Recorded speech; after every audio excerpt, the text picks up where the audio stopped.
Coba deh Anda bayangin sebuah provinsi yang 96% wilayahnya itu lautan. Nah, selamat datang di Kepulauan Riau. Buat seorang sosiolog seperti saya, tempat ini tuh bukan sekadar kumpulan pulau biasa, tapi ini adalah laboratorium sosial raksasa. Buat kita ngerti gimana manusia hidup dan beradaptasi dengan laut. Yuk, kita mulai bedah bareng-bareng. Biasanya nih kalau kita ngomongin sosiologi, yang kebayang apa sih? Pasti masyarakat petani, buruh pabrik, atau kehidupan di kota besar kan?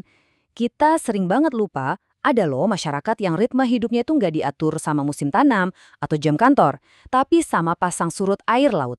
Nah, hari ini kita geser total fokus kita dari sosiologi daratan ke sosiologi lautan. Oke, biar gampang pahamnya, coba kita sandingkan aja nelayan sama petani. Petani itu kan punya tanah, aset tetap. Panennya juga relatif bisa diprediksi, ya kan? Nah, nelayan, beda banget. Dunianya adalah laut, akses terbuka, semua orang boleh masuk. Dan risikonya luar biasa. Bayanin, tiap hari dia bisa keluar modal jutaan rupiah buat melaut dan pulang dengan tangan kosong. Nah, ini dia kata kuncinya, ketidakpastian ekstrim.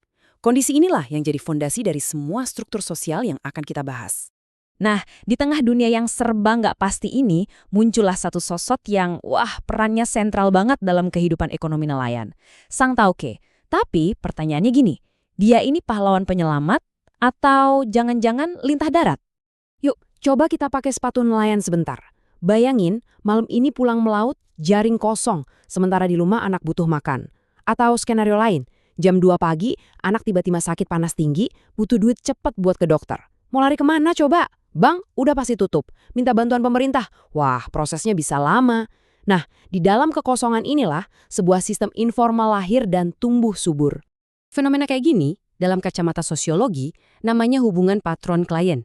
Penting untuk dicatat, ini bukan sekedar transaksi bisnis antara bos dan anak buah ya. Oh bukan. Ini tuh ikatan sosial yang jauh lebih dalam dan kompleks.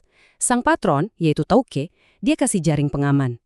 Modal, perlindungan. Sebagai gantinya, si klien yaitu nelayan, dia kasih apa? Loyalitas total, dan tentu saja semua hasil tangkapannya. Poin paling krusialnya tuh di sini.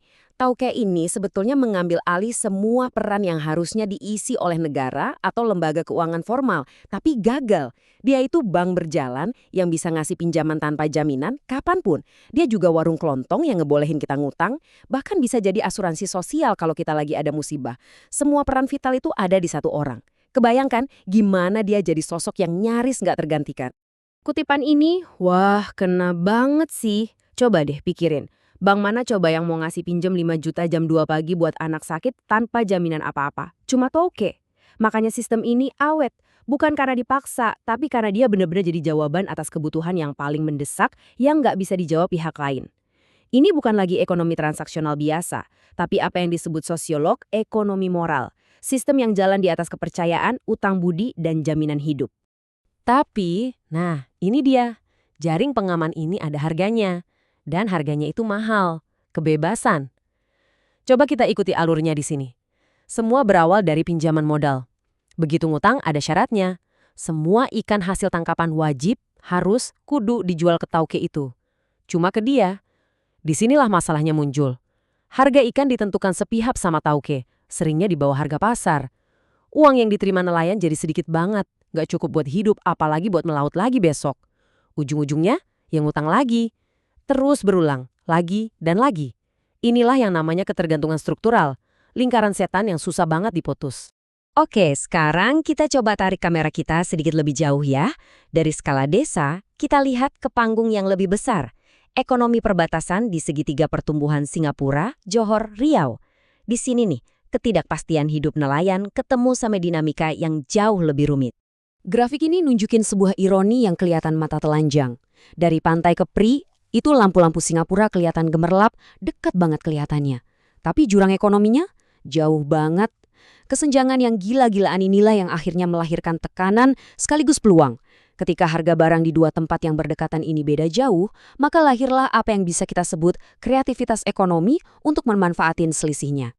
Disinilah kita nemu benturan yang menarik banget dari sisi sosiologi. Buat negara, aktivitas ini namanya penyelundupan, ilegal, kejahatan. Titik. Tapi buat masyarakat lokal, tunggu dulu. Mereka ini kan udah bolak-balik lewat selat itu dari zaman nenek moyang, jauh sebelum ada negara Indonesia atau Singapura.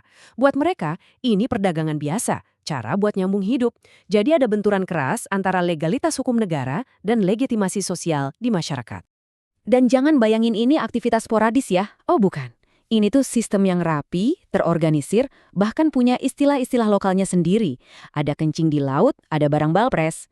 Jaringan ini udah mendarah daging di masyarakat. Dari cukong, bos besarnya, sampai semut-semut, yaitu nelayan-nelayan kecil yang jadi kurirnya. Ini bukan lagi kerjaan sampingan. Ini udah jadi ekonomi rakyat yang, suka atau tidak suka, menghidupi satu kampung. Tapi ya gitu, nggak ada sistem yang ababi. Tatanan tradisional yang kelihatannya kokoh dan udah bertahan ratusan tahun ini sekarang mulai goyah. Ada kekuatan-kekuatan baru, kekuatan modern yang datang dan pelan-pelan menggerus fondasinya. Setidaknya ada 3 gelombang besar yang lagi menghantam sistem lama ini. Pertama, tentu saja teknologi. Sekarang ada aplikasi jual beli ikan online yang bikin nelayan bisa motong rantai tauke dan jual langsung ke pasar. Kedua, negara akhirnya mulai masuk. Lewat apa? Bantuan kapal, kredit usaha rakyat, atau KUR yang nawarin pilihan modal selain ke tauke. Dan yang ketiga, ini yang mungkin paling mengubah segalanya, pariwisata. Anak-anak nelayan sekarang punya pilihan karir baru, jadi pemandu wisata, kerja di resort, jauh dari ketidakpastian lautan. Kutipan ini menurut saya benar-benar merangkum perubahan paling dasarnya. Laut bukan lagi tempat mencari ikan, tapi tempat mencari turis. Dalam banget kan? Artinya nilai ekonomi laut itu bergeser total. Laut yang tadinya cuma dilihat sebagai sumber daya alam buat diambil ikannya, sekarang dilihat sebagai panggung buat menjual jasa, menjual keindahan, menjual pengalaman. Ini yang kemudian membawa kita ke pertanyaan terakhir yang jujur agak pelik. Ketika sistem tauke pelan-pelan hilang digantikan pariwisata, apakah para nelayan ini akhirnya beneran merdeka? Atau jangan-jangan mereka cuma ganti bos? Dari patron tauke ikan, jadi patron baru, investor hotel, dan operator tur yang sekarang menguasai pantai. Dilema sang nelayan ini sepertinya belum selesai ya, cuma ganti babak aja. Nah, ini jadi bahan renungan buat kita semua.